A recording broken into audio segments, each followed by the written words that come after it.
दोस्तों, आज बहुत से मसीहों का यह कहना है कि जब प्रभु यीशु मरे थे तो उन्होंने अगले 3 दिन नरक में लोगों को प्रचार करने में बिताए और तब 3 दिन के बाद वो दोबारा जी उठे।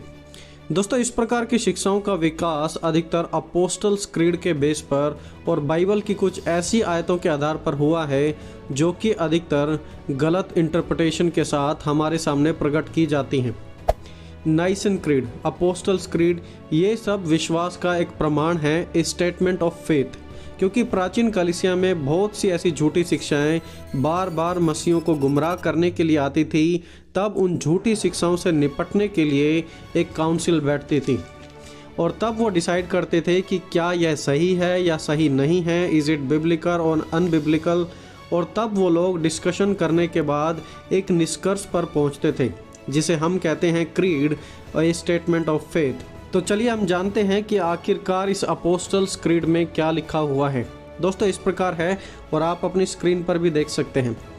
मैं विश्वास रखता हूँ स्वर सामर्थी पिता परमेश्वर पर, जिसने आकाश और पृथ्वी की रचना की, और उसके इकलौते पुत्र हमारे प्रभु यीशु मसीह पर, कि वह पवित्र आत्मा की सामर्थ से कोख में जन्मा और कुंवारी मरियम से जन्म लिया, पेंतुस पिलातुस के राज्य में दुख उठाया, क्रूस पर चढ़ाया गया, मारा गया, गाड़ा गया, दफनाया गया था, नरक में उतरा और तीसरे दिन मृतकों में से जी उठा। यहाँ पर ध्यान दें, दफनाया गया था, नरक में उतरा और तीसरे दिन मृतकों में से जी उठा, आकाश पर चढ़ गया और स्वर सामर्थी पिता परमेश्वर के दाहिने हाथ बैठा है, जहाँ से वह जीवितों व मृतकों का न्याय करने के लिए वापस आएगा। मैं विश्वास रखता हूँ पवित्र आत्मा पर, विश्वासियों की मंडली पर, संतों की संगति पर और पापों की क्षमा और देह के जी उठने और अनंत जीवन पर। आमीन। इंग्लिश क्रीड में इस प्रकार लिखा हुआ है। पहले आप हिंदी में इन शब्दों पर ध्यान दें एक बार फिर से।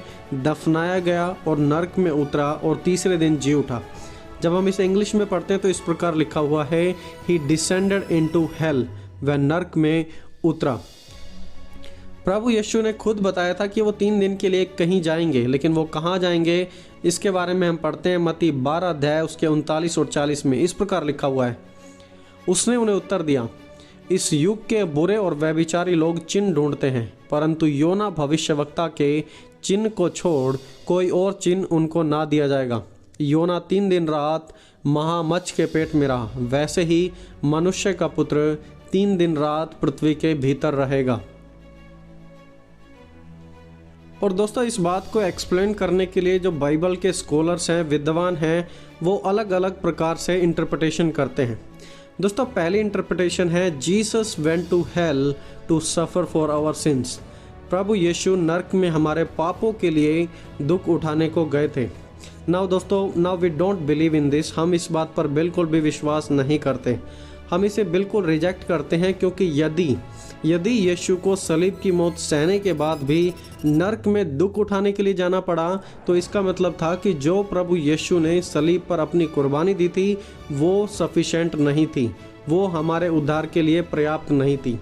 इसलिए इस इंटरप्रिटेशन को हम बिल्कुल भी स्वीकार नहीं कर सकते, क्योंकि जब प्रभु यीशु मसीह सलीब पर थे तो प्रभु यीशु ने कहा था कि सब कुछ पूरा हुआ। लिखा है कि यीशु जब सलीब पर थे तो उन्होंने कहा, इट इज़ फिनिश्ड, यह सब कुछ पूरा हुआ, और सिर झुकाकर अपने प्राण त्याग दिए और कहा, अब सब कुछ पूरा हो चुका है।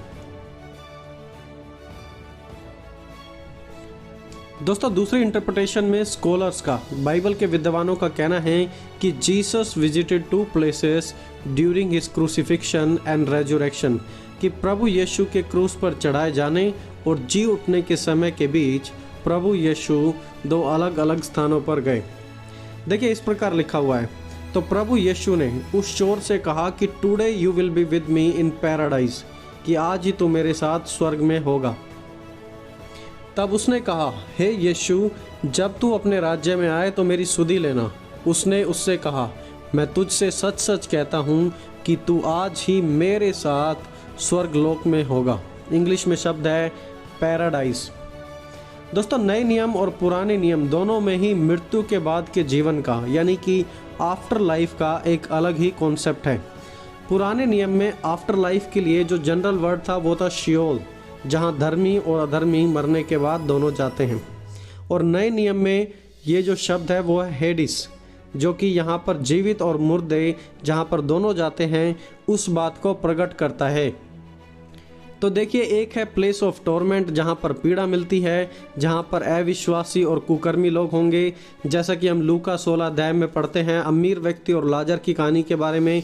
और लाजर अब्राहम की गोद में जा बैठता है, जिसे हम पैराडाइज भी कहते हैं।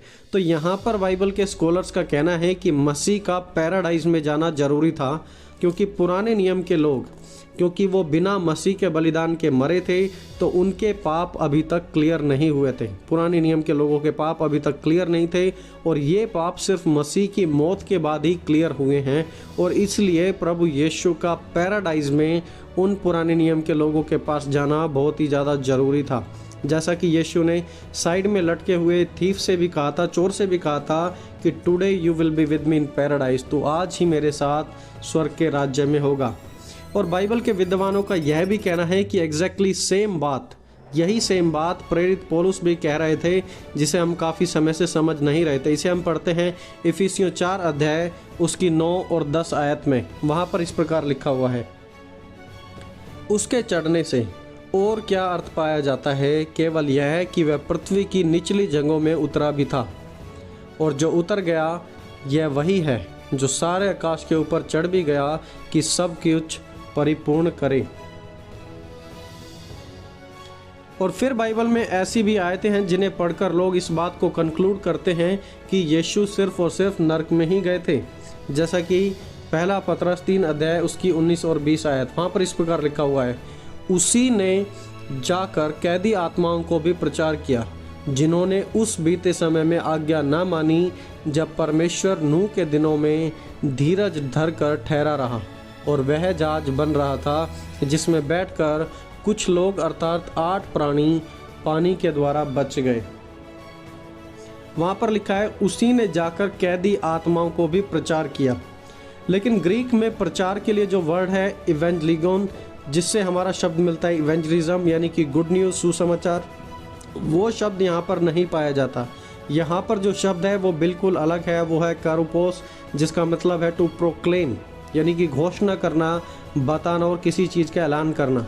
तो बाइबल के स्कॉलर्स का इन शब्दों के आधार पर कहना है कि नूह के समय में ऐसे फॉलन एंजल्स थे, ऐसे गिरे हुए स्वर्गदूत थे, जिन्होंने परमेश्वर की बात को नहीं माना था, इसलिए उन्हें लंबे समय से परमेश्वर की ओर से बांध कर रखा गया था। और यहूदा 1 अध्याय उसकी 6 आयत में भी हम इसके बारे में पढ़ते हैं। यहूदा 1:6 में इस प्रकार लिखा हुआ है, फिर जिन स्वर्गदूतों ने अपने पद को स्थिर न रखा वरन अपने निज निवास को छोड़ दिया, उसने उनको भी उस भीषण दिन के न्याय के लिए अंधकार में, जो सनातन के लिए है, बंधनों में रखा है। तो जब हम इन आयतों को आपस में जोड़ते हैं तो हमें एक क्लियर अंडरस्टैंडिंग मिलती है कि कुछ स्वर्गदूत ऐसे थे जिन्हें बांध कर रखा गया था परमेश्वर की ओर से, क्योंकि उन्होंने मन फिराया नहीं था। और इसके आधार पर बाइबल के स्कॉलर्स बोलते हैं कि यीशु मसीह उनसे मिलने गए थे, वहाँ पर उन्हें परमेश्वर के राज्य के बारे में बताने गए थे, घोषणा करने गए थे कि अब मृत्यु का कोई भी अधिकार नहीं है, अब शैतान का कोई भी अधिकार नहीं है, सब कुछ कंप्लीट हो चुका है। तो दोस्तों डेफिनेटली जो सेकंड इंटरप्रिटेशन है वो हमारे लिए बातों को अधिकतर क्लियर कर देती है। दोस्तों मैं आपको बता दूं कि यह इस वीडियो सीरीज का एंड नहीं है। इस वीडियो सीरीज में और भी वीडियोस आने वाली हैं, तो आप हमारे इस नए चैनल को ज़रूर सब्सक्राइब कर लें और साथ ही साथ वीडियो को ज़्यादा से ज़्यादा शेयर भी कर दें, ताकि आने वाली फ्यूचर वीडियोस भी आपको समय पर मिलती रहें। दोस्तों प्रभु आप सभी को आशीष दे। आप सभी को जय मसीह की। दोस्तों